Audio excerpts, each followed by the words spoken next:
spent a lot of time talking to her today. Do you get a sense that she knew how disturbed and how depressed her son was? Absolutely not. No. If you just would talk to her and you talk to relatives, you talk to friends, that's not, he didn't display any kind of bizarre behavior. He was a very jovial person, life at the parties. So, no, she didn't have an indication of, any kind of problem with her son.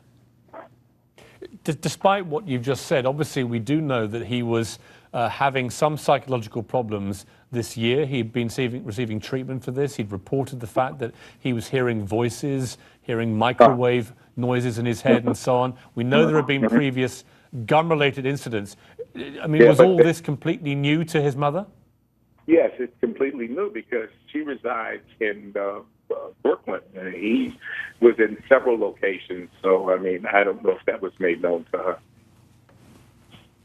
She was very moving in her statement, but not emotional in a way that perhaps some may have been in that situation. Has she been emotional with you today? Yes, she was sobbing and she was weeping. She's very sad, very, very depressed. What can you say to her? You're a man of great experience in dealing with people who've been through awful things in their lives. This is particularly awful.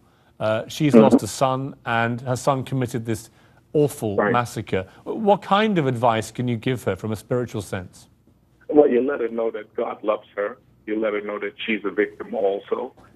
She has the right to grieve, but she's not at fault in here. And I hope that your viewers and listeners will understand that our children are adults and they're responsible to make prudent decisions. And if they make poor choices, it's not the parent's fault. It's the child's fault.